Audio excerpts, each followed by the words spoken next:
Welcome back to another episode of Channel 8 News. This week we look at an exercise fair, the Student Senate blood drive, and more. Your Channel 8 News starts right now.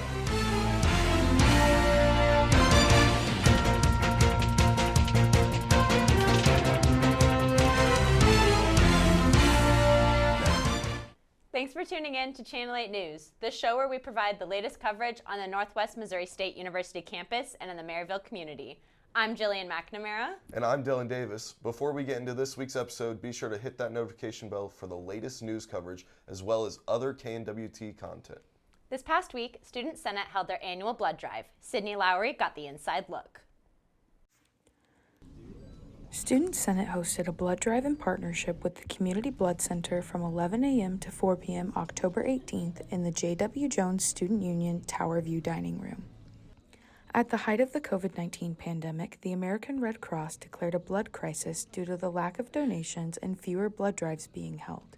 Over the last couple years, donations have fluctuated and some suppliers are still struggling with supplying blood to local hospitals. The Community Blood Center is part of this as it announced a blood emergency September 14th.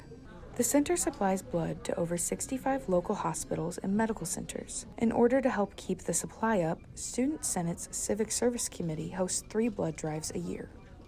Student Senate Inclusion Representative Jaylee Patel was volunteering at the blood drive, handing out snacks, drinks, and shirts to people who just donated. She said homecoming week is a great time to have the drive, as there is more traffic on campus. So that's what we're doing here today, especially during homecoming week. We have a lot of moving bodies, a lot of people walking in and out of the union. So it's a really good time to put on a blood drive. For homecoming week, people donating blood or those who attempt to donate blood are able to give supremacy points to any organization for the homecoming awards.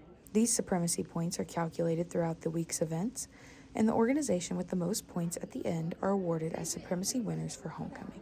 There is a shortage of blood, so this is a great way to give back to your community, but it's also mutually beneficial because students, staff, faculty, and just everyone can understand the process of what you need to do when you're filling out medical forms or what kind of blood you have. It's just good to be informed about yourself and also the process.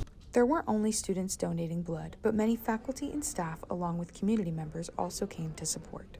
Sophomore Shavaya Sessi attended the drive because she typically donates blood regularly and has been since she turned 17 years old. She hasn't been able to in a while, so she was glad to see this opportunity. I feel like it's the least we can do. It really doesn't take much. I understand if you're like squeamish or if that's something you can't do or for like medical reasons, but if you're able-bodied, there's zero reason not to get blood. The blood drive will continue from 8 a.m. to 4 p.m. October 19th in the Student Union Tower View Dining Room. If someone is interested in donating, they can visit savealifenow.org/group and use code CZ to reserve an appointment. For the stories that matter to you, this is Sydney Lowry with Channel 8 News. If you missed this year's blood drive, don't worry. You can visit your local community blood center. They are always in need of blood.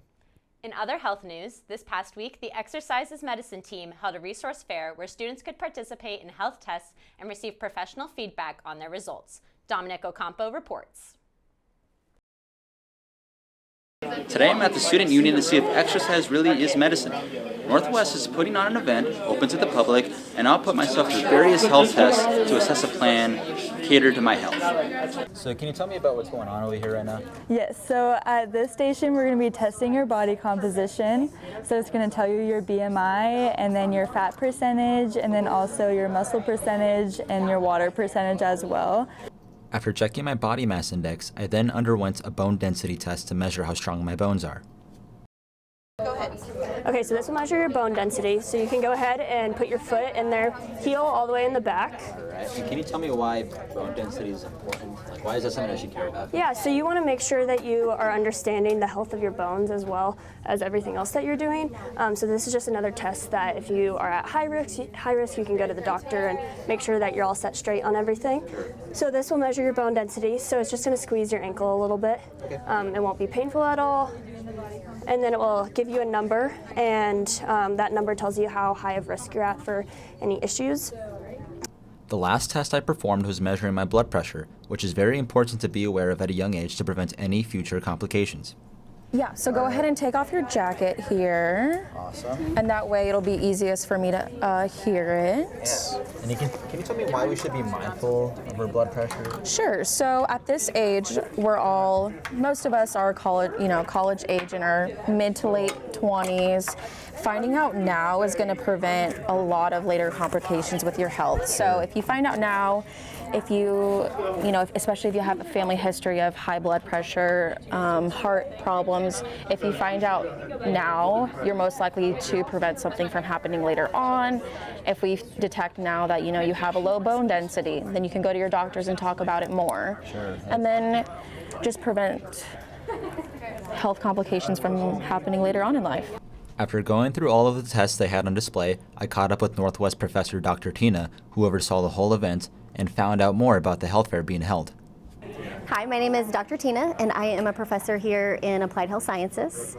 And the reason we're having this exercise testing fair today is really to help students become aware of where they're at while they're here still in school from a physical activity perspective. And so Exercises Medicine is a program that we're a registered campus. It's a worldwide program between American College of Sports Medicine and American Medical Association. So what that means is it's an opportunity for our students that are in our program to begin to get hands-on experience, performing the skills that they're learning in the classroom, to then be able to come out and share this physical activity message with fellow Bearcats.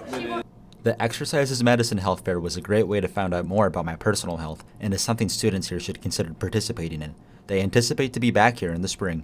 For the stories that matter to you, this has been Dominic Ocampo with Channel 8 News. There will be another health resource fair in the spring, so stay on the lookout. When we come back, we'll be looking at the graduating seniors art reception and more. You're watching Channel 8 News on KNWT TV.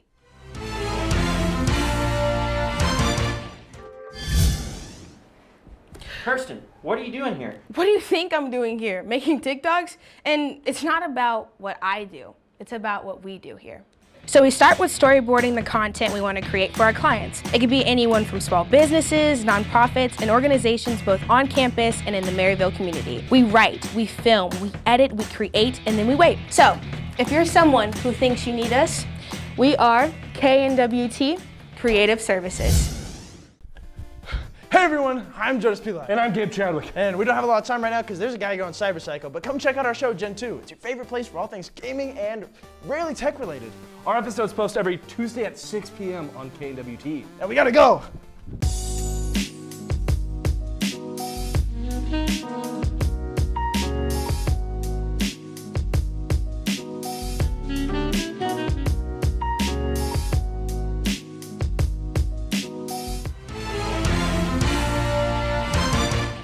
Welcome back to Channel 8 News. Northwest held its annual Missouri Hope Emergency Response Field Training. During this 3-day event, students studying emergency disaster management worked in teams to search buildings and tend to victims. The simulation was built around a severe tornadic event that affected many towns around Maryville and led to an unconfirmed number of victims in distress. While the disaster simulation teaches participants about task-related skills such as search and rescue, first aid, and incident command systems, they also build process skills related to leadership, active followership, and building highly effective teams. Missouri Hope started in 2013 and has developed into a 3-day training experience required for majors and minors in emergency disaster management. In other student news, the Olive Duluth Fine Arts Building showcased their graduating seniors with a preview show of their work. Prior to the gallery opening, there was a lecture. Jacob Mustard got the details. Northwest Missouri State University opened up the Duluth Art Gallery on Monday, where seniors were able to set out some of their projects as a preview show for upcoming events. This event allows senior students to showcase some of their art projects that they have been working on this semester, which helps promote their brand and teach younger students. At this showcase, there were Halloween-themed food and beverages for students to enjoy outside of the art exhibit after they have caught up with the presenting artists. We caught up with some of these seniors to ask them about the importance of this event. It's important because all the seniors, we're all graduating, so it's important for us to show off our work and show to the underclassmen what quality of work should be shown at their level when they get higher into the art department or whatever. I think it's really important for us all to come together as seniors and kind of show our work in a group environment, especially for the instance of like showing the underclassmen kind of what senior life is like and how all of your body of work kind of relates to each other. I think it's very important just because to get yourself out there. As seniors, we're already going out into the workforce, so we're just trying to find almost our voices and trying to just show even the younger ones basically how to do this. When I came into school, we came into the COVID year, so it really stunk because we really didn't have anything to go off on, and so just having one of these would have helped majorly, especially me coming in as a freshman. I would have definitely loved to talk to almost like someone like me that likes to do like the graphics and the brand identity, because that's what I came in here wanting to do. The Duluth Art Gallery here on campus offers a great location in the Fine Arts Building, which is located immediately on the left-hand side when you enter the building through the main doors. Events are hosted throughout both semesters where these seniors will be able to take up the full room and display all their best work in an exhibition. These events are able to give some more exposure to their peers and outsiders who may be looking to hire them. Just a chance to like show off my work, and I think that's like probably the most important part of this, was a chance to show off my work and hopefully get people excited to come to like my show when my show happens later this semester. I think it is like a bit of a resume boost, but I do think that as like a group show, it's just really interesting to be able to kind of work with my peers and develop connections that way. I think this event was a good idea because it gives everyone a little bit of a sneak peek of what we're gonna be working on, because this is only just like a part of what I'm doing. I think it helps draw in more people, maybe more students that aren't just art majors. It helps make us all, like the community, be drawn in. I know that a lot of my relatives are planning to come see it, and I just hope that a lot of my friends will come too, and I just think it helps, even on campus, give a variety of what we do here, because I feel like a lot of the times you have your art majors and then you have like your business or science majors, they have no idea what's going on over here, and we vice versa. So I think it's a good idea to get this started, because then people actually know when the show is and when to come. Be on the lookout for more events like this one to support the students from the Fine and Performing Arts program here at Northwest Missouri State University. For the stories that matter to you, I'm Jacob Mustard with Channel 8 News.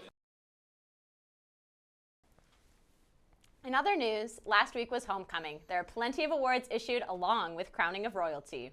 This year's crowned homecoming king was Darren Ross. And this year's crowned homecoming queen was Obioma Miracle Nwuba. When we return, we will take a deep dive into last week's Missourian issue. You're watching Channel 8 News on KNWT TV.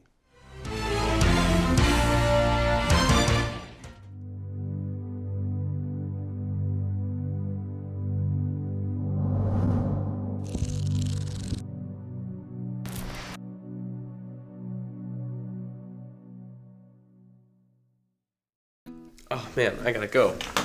Alrighty. Hey, where do you go every Saturday? Oh, I go film my show. You know, the show I host with KNWT, where we, do something new with a guest from around campus each week. It kind of pertains to their job or activities that they do. Yeah, sorry man, I don't get it. I don't know, man. It's loosely related. Hey, welcome back to Loosely Related. I'm your host, Jackson Weddle, and this week...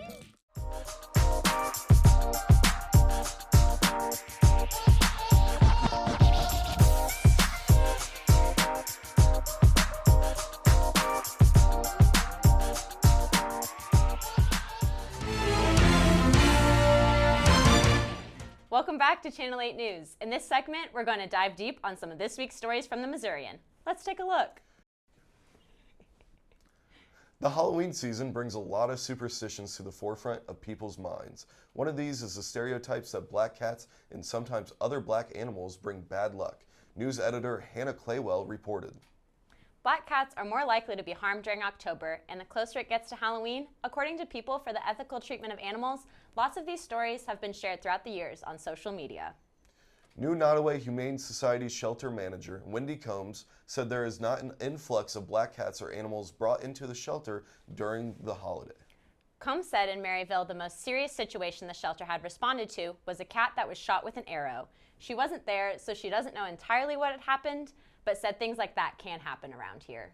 For more on these stories and other coverage on campus and community news, check out nwmissourinews.com or pick up a paper from the boxes across campus. Well, that's all the time we have for Channel 8 News. Be sure to go to the description below to rewatch certain sections of our show.